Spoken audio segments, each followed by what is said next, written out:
Congress party అధికార ప్రతినిధి అయినటువంటి బాలూరి గోవర్ధన్ రెడ్డికి జోగు రామన్న గారిపై మాట్లాడే అర్హత లేదు. జోగు రామన్న గారిపై అనుచిత వ్యాఖ్యలు ఖండిస్తున్నాము అని బీఆర్ఎస్ పార్టీ ఉపాధ్యక్షులు విజయగిరి నారాయణ గారు అన్నారు. నిన్న కాంగ్రెస్ పార్టీ జిల్లా అధికార ప్రతినిధి బాలూరి గోవర్ధన్ రెడ్డి మాజీ మంత్రి జోగు రామన్న గారి పైన అనుచిత వ్యాఖ్యలు చేయడం తీవ్రంగా ఖండిస్తూ ఉన్నాం. అసలు పూటకొక్క పార్టీ మార్చే బాలూరి గోవర్ధన్ రెడ్డి ఆదిలాబాద్కు అభివృద్ధి ప్రదాత అయినటువంటి జోగు రామన్న గారిని విమర్శించే నైతిక హక్కు మీకుందా? అసలు మీ పుట్టుక బీజేపీలో ఏబీ పార్టీలో స్టార్ట్ అయ్యి మీ పుట్టుక ఏబీపీ, మీ ఎదుగుదలంతా మీ పెరగడం అంతా టీడీపీ పార్టీ, నువ్వు పదవుల కోసం తిరగడం టీఆర్ఎస్ పార్టీ, ఇవాళ కాంగ్రెస్ పార్టీల మీద తర్వాత మొరుగుతూ ఉన్నావు. నీకు జోగు రామన్న గారిని విమర్శించే నైతిక హక్కు లేదు. ఏమని మాట్లాడుతున్నావు? జోగు రామన్న గారు ఎయిర్పోర్టు సంబంధించినటువంటి 2270 కోట్లు విడుదల చేయగానే మతి స్థిమితం కోల్పోయాయని మాట్లాడుతున్నావు. అసలు మతి స్థిమితం కోల్పోయింది జోగు రామన్న గారికి కాదు, మీకు మతి స్థిమితం కోల్పోయింది. ఎందుకంటే ఇవాళ సింగిల్ విండో చైర్మన్ పదవులు భర్తీ చేసేటువంటి ఈ క్రమంలో మీరు సింగిల్ విండో చైర్మన్ కావాలని అడిగితే కాంగ్రెస్ పార్టీ అగ్రనాయకుడు అధిష్టానం ఏం మాట్లాడుతూ ఉన్నారు? గత ఎన్నికల్లో కాంగ్రెస్ పార్టీ గెలుపు కోసం కృషి చేయకుండా 63 లక్షల రూపాయలు తీసుకొని ఎక్కడ ఖర్చు చేయకుండా ఒక కార్యకర్తకు రూపాయి ఇవ్వకుండా జేబులు నింపుకున్నటువంటి వ్యక్తులకు పదవులు ఇచ్చే ప్రసక్తే లేదని మాట్లాడారు. అదేవిధంగా బీజేపీ ఎమ్మెల్యే ఇంటిపైన వాలినటువంటి కాకి తిరిగి కాంగ్రెస్ ఇంటిపైన వాలితే కాల్చేస్తామని మాట్లాడారు. అట్లాంటి 63 లక్షలు తీసుకొని పార్టీకి నష్టం చేసిన వ్యక్తికి అవసరంతో పార్టీ నుంచి బహిష్కరిస్తామని మాట్లాడారు. అదెవరు? అది మీరని ప్రజలందరికీ సూటిగా తెలుసు. పార్టీకి నమ్మద్రోహం చేసి డబ్బులు మింగిన విషయము ప్రజలు మాట్లాడుకుంటున్నారు మీరే అని. అట్లాంటి వ్యక్తి ఇవాళ జోగు రామన్న పైన విమర్శలు చేయడం అనేది తీవ్రంగా విడ్డూరంగా ఉన్నది. రెండోది, ఏం మాట్లాడుతున్నావు? చెనక కోట ప్రాజెక్టుకు మిగిలిన పనులు 100 కోట్లు రాని దద్దమ్మని మాట్లాడుతున్నావు. అసలు పెద్ద దద్దమ్మవు, పెద్ద ఎదవు నీవు. అసలు చెనక కోట ప్రాజెక్టు రేవంత్ రెడ్డి తాత కట్టిండా? లేకపోతే ఆ బ్యారేజ్కి సిఆర్ఆర్ అని పేరు పెట్టుకున్నారు కదా, సిగ్గుసేటు రామచంద్రరెడ్డి మన తట్టడంత మట్టి ఎత్తిపోసిండా? జోగు రామన్న గారు బీఆర్ఎస్ ప్రభుత్వంలోనే కదా నిధులు తీసుకొచ్చి ప్రాజెక్ట్ నిర్మాణం చేసిండు. ఆయన ఏం మాట్లాడిండు? 90% పనులు బీఆర్ఎస్ ప్రభుత్వంలో కంప్లీట్ అయినాయి, ఇంకొక 10% పనులు పూర్తి చేస్తే 50,000 ఎకరాలకు సాగునీరు వస్తుందని చెప్పి మాట్లాడిండు. అది తప్పేలా అవుతుంది? అది రేవంత్ రెడ్డి పైన అంచిత వ్యాఖ్యలు చేయడం ఎలా అవుతుంది? మరి మీరే రేవంత్ రెడ్డిని అడావిడిగా తీసుకొచ్చి ఆ ప్రాజెక్టు ప్రారంభించారు కదా. ఒక ఎకరానికి నీరు వస్తుందా? మరి ఎందుకు ప్రారంభించారు? మిగిలిన నిధులు ఎందుకు తీసుకురాలేకపోతున్నారు?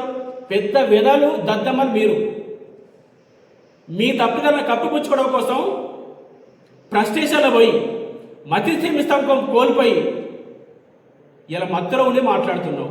అసలు నువ్వు నిద్ర మత్తులు ఉన్నావా, ఇంకొక మత్తులు ఉన్నావా మాకు అర్థమవుతలేదు. అసలు రామన్న గారు మాట్లాడిన వీడియో మత్తులో విన్నావా, నిద్ర మత్తులో విన్నావా, మరో మత్తులో విన్నావా నీకు మాకు అర్థం అవుతలేదు.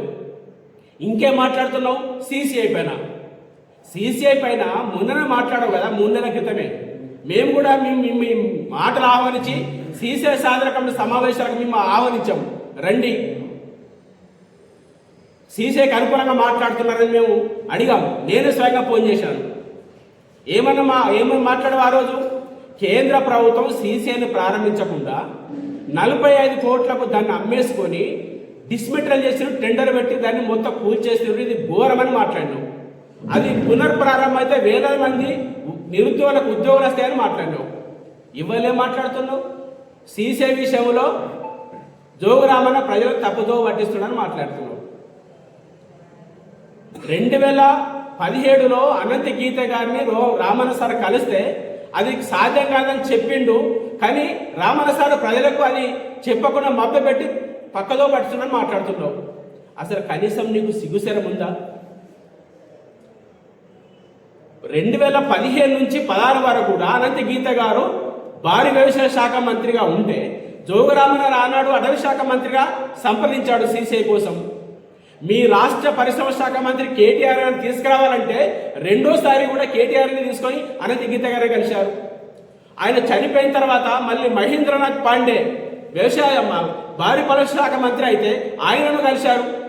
కేసీఆర్ గారు స్వయంగా 2017లో నరేంద్ర మోడీకి లెటర్ రాశాడు, ఆ పరిశ్రమ ప్రారంభించండి, మేము రాష్ట్ర ప్రభుత్వం సహకరిస్తుందని. అదే కాకుండా 2022లో మేము సీసీఐ సాధన కమిటీ ఉద్యమం చేస్తే జోగురామన్న గారి నాయకత్వంలో సీసీఐ సాధన కమిటీని ఆనాటి పరిశ్రమ శాఖ మంత్రి కేటీఆర్ గారిని కల్పించాడు. కేటీఆర్ గారు స్పష్టంగా కేంద్ర ప్రభుత్వానికి లేఖ రాశాడు. ఏమన్నారు? కేంద్ర ప్రభుత్వం సీసీఐని ప్రారంభిస్తే దానికి ఉన్న పాత బకాయిలు రద్దు చేస్తాము, కొత్త రాయితీలు ఇస్తామని చెప్పిండు. లేకపోతే 41%, 49%, 51% చొప్పున ఇతర నిధులు పెట్టి నడవదామని చెప్పిండు. కాకపోతే కేంద్ర ప్రభుత్వం ఆ పరిశ్రమ పూర్తిగా మాకు అప్పగించిన 100% నిధులు పెట్టి మేమే నడతామని చెప్పిండు. కేంద్రం స్పందించలే. మహేంద్రనాథ్ పాండే కూడా పోయిన తర్వాత మొన్న 2024 జూన్ 11 తారీఖు నాడు కేంద్ర భారీ పరిశ్రమ శాఖ మంత్రిగా హెచ్డి కుమారస్వామి గారు బాధ్యతలు తీసుకున్న తర్వాత 10 నెలల తర్వాత మేము 2025 ఏప్రిల్ 2 తారీఖు నాడు జోగురామన్న సార్ నాయకత్వంలో రాజ్యసభ సభ్యులు వద్దిరాజు రవిచంద్ర, రాజ్యసభ సభ్యులు సురేష్ రెడ్డి గారి ఆధ్వర్యంలో సీసీఐ సాధకం తీసుకుపోయిండు. ఆ రోజే స్పష్టంగా చెప్పిండు హెచ్డి కుమారస్వామి గారు, నేను ఖచ్చితంగా ఆదిలాబాద్ సీసీఐని ప్రారంభిస్తాను, నాకు ఒక 6 నెలల అవకాశం ఇవ్వండి అని చెప్పాడు. 6 నెలల తర్వాత తన మాట ప్రకారం మొన్న సెప్టెంబర్ 9 తారీఖు నాడు 2025లో సీసీఐ సీఎండి సంజయ్ బంగా గారు సచివాలయానికి వచ్చి అక్కడ మీటింగ్ జరిగింది. శ్రీధర్ బాబు, పాయల్ శంకర్ ఎమ్మెల్యే కూడా పాల్గొన్నాడు. పాయల్ శంకర్ ఎమ్మెల్యే గారిని అడగండి ఏం చెప్పిన అన్నాడు. సీఎండి సంజయ్ బంగా గారు, ఆ పరిశ్రమ తిరిగి ప్రారంభించాలంటే 2000 కోట్లు అవుతాయి, మీరు రాష్ట్ర ప్రభుత్వం సహకరించండి, తిరిగి ఓపెన్ చేస్తామని చెప్పిండు. అప్పుడు శ్రీధర్ బాబు గారు ఏమన్నారు, లేదు లేదు అది మీ ప్రాజెక్టు కాబట్టి మీరే పూర్తిగా నిలబెట్టి నడపాలని చెప్పిండు. రేవంత్ రెడ్డి ఎన్నోసార్లు మీరే నడపాలని చెప్పిండు. లేదు మీరు రాష్ట్ర ప్రభుత్వం సహకరించాలని తను మాట్లాడితే సరే మేము లిఖితపూర్వకంగా మేము మాట్లాడుకున్న తర్వాత మీకు లేఖ రాస్తామన్నాడు. ఇప్పటివరకు అతిగైతే లేదు. మళ్ళీ 6 నెలలు మేము వెయిట్ చేసినాం.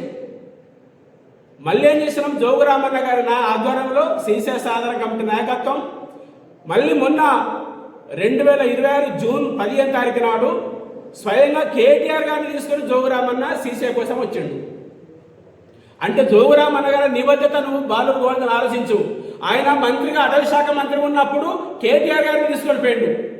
ఇవాళ మంత్రిగా లేడు, ఎమ్మెల్యే లేడు, మా ప్రభుత్వం ఇక్కడ ఎమ్మెల్యేకి గెలవలేదు. అయినా అదే నిబద్ధత ఉన్నది మళ్ళీ కేటీఆర్ గారిని తీసుకుపోయి భారీ పరిశ్రమ శాఖ మంత్రి హెచ్డి కుమారస్వామి గారిని కలిశాం.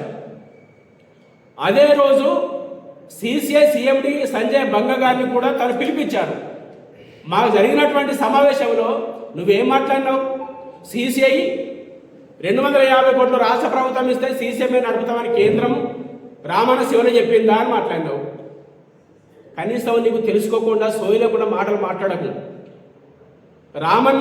రామన్న గారి శివలు చెప్పడం కాదు, స్వయంగా సీసీఐ సాధన కమిటీ ఆధ్వర్యంలో, సీసీఐ సాధన కమిటీ సమక్షంలో, సీసీఐ సాధన కమిటీ అంటే సిపిఎం పార్టీ ఉంది, సిపిఐ ఉంది, సిపిఐఎంఎల్ న్యూ డెమోక్రసీ ఉంది, సిపిఐఎంఎల్ మాస్ లైన్ ఉంది, బహుజన సమాజ్ పార్టీ ఉంది, డిఎస్పి పార్టీ ఉంది, ప్రజా సంఘాలు ఉన్నాయి, తుడుం దెబ్బ కానీ ఇతర కార్మిక సంఘాలు కానీ విద్యార్థి సంఘాలు, మహిళా సంఘాలు, యువజన సంఘాలు, అన్ని సంఘాలతో ఏర్పడే సీసీఐ సాధన కమిటీ. అందరి సమక్షంలోనే కుమారస్వామి గారు చెప్పారు, రాష్ట్ర ప్రభుత్వం 250 కోట్లు ఇస్తే కేంద్ర ప్రభుత్వం నుంచి 250 కోట్లు తీసుకొని సీసీఐ పరిశ్రమ శాఖ 1500 కోట్లు బ్యాంకు లోన్ తీసుకొని 2000 కోట్లతో అక్కడ తిరిగి ప్రారంభిస్తాము సీసీఐ అని చెప్పిండ్రు. మాకు అనుమానాలు వచ్చినాయి. ఆదిలాబాద్లో మరి పాయల్ శంకర్ ఎమ్మెల్యే దాన్ని డిఫెన్స్కి ఇస్తామంటున్నారు కదా, ఆ ల్యాండ్ను ఎయిర్పోర్ట్కి ఇస్తామంటున్నారు కదా, మరి ఎట్లా సాధ్యమవుతుంది అని చెప్పి మేము మాట్లాడితే లేదు ఇప్పటి వరకు డిఫెన్స్ వాళ్ళు సీసీ ల్యాండ్ను అడగలేదు, ఇప్పటి వరకు ఎయిర్పోర్ట్ వాళ్ళు సీసీ ల్యాండ్ కావాలని అడగలేదు. ఒకవేళ అడిగినా మేము ఎవరికి ల్యాండ్ ఇయ్యం, మేము తిరిగి సీసీ పెడతామని మాట్లాడాడు. గోవర్ధన్ రెడ్డి గారు, నీకు నిజంగా నువ్వు దద్దమ్మవు కాకుంటే, నువ్వు నిజంగా మొగోడు అయితే ఇదే సీసీ సాధన కమిటీ శ్రీధర్ బాబు గారిని పరిశ్రమ శాఖ మంత్రి కలవడానికి మేము వెయిటింగ్లో ఉన్నాం. మీరు తీసుకెళ్ళండి శ్రీధర్ బాబు దగ్గరికి, అక్కడ ఆయనతో డిస్కస్ చేసి కేంద్ర భారీ పరిశ్రమ శాఖ మంత్రి ఆయన కలవడానికి కూడా మీరే తీసుకెళ్ళండి మమ్మల్ని. స్వయంగా కుమారస్వామి గారు ఈ మాట మాట్లాడకుంటే, స్వయంగా సీఎండి సంజయ్ బంగ గారు కాంగ్రెస్ ప్రభుత్వం 250 కోట్ల సమయం నడుపుతామని చెప్పకుంటే ఢిల్లీ నగరంలో నేను ముక్కు భూమికి రాస్తా. నువ్వు ప్రజలకు సమాధానం చెబుతావా? నువ్వు ముక్కు భూమికి రాస్తావా? నీకు పదవి రాదేమో అని చెప్పి ఫ్రస్ట్రేషన్లో పోయి కాంగ్రెస్ వాళ్ళు వచ్చి నన్ను నూకేస్తారని చెప్పి అనుమానపడి ఇలా బీజేపీ తలుపులు తడుతున్నావు. మొన్న పాయలశంకర్ ఎమ్మెల్యే హైదరాబాద్లో ఏదైతే ప్రెస్ మీటింగ్ పెట్టి మాటలు మాట్లాడిండో నువ్వు కూడా గదే మాటలు మాట్లాడుతున్నావు. ఆయన ఏం మాట్లాడిండు? బీఆర్ఎస్ ప్రభుత్వం ఆనాడు ఉత్తర తెలంగాణ జిల్లాలను అభివృద్ధి చేయలేదు, ఇవల్ల మేము అభివృద్ధి చేస్తామని మాట్లాడు. ఆ సోయిలేని ఎమ్మెల్యే గారు 13 సంవత్సరాల నుంచి కేంద్రంలో మీరే అధికారం ఉన్నారు కదా, ఉత్తర తెలంగాణ జిల్లాలో అప్పుడు కనవాలేదా? ఇప్పుడు నువ్వు గదే మాట్లాడుతున్నావు. ఉత్తర తెలంగాణ గురించి అభివృద్ధి మరి ఆనాడు బీఆర్ఎస్ పార్టీ ఉన్నదా? నువ్వు ఆ రోజు సోయలేదా? కాబట్టి ఇప్పటికైనా మీరు ఫ్రస్ట్రేషన్ మానుకోండి, మీరు మొత్తం కొద్దిగా మానుకోండి, ఆ నిద్ర మాత్రం మానుకొని నిజం వేయించుకొని మీరు సోయి తప్పిన మాటలు మాట్లాడకదని చెప్పి ఇంకొకసారి జోగురామన్న గారి పైన విషపూరితమైన మాటలు మాట్లాడితే ఖబర్దార్ అని చెప్పి గోవర్ధన్ రెడ్డికి హెచ్చరిక చేస్తా ఉన్నాం.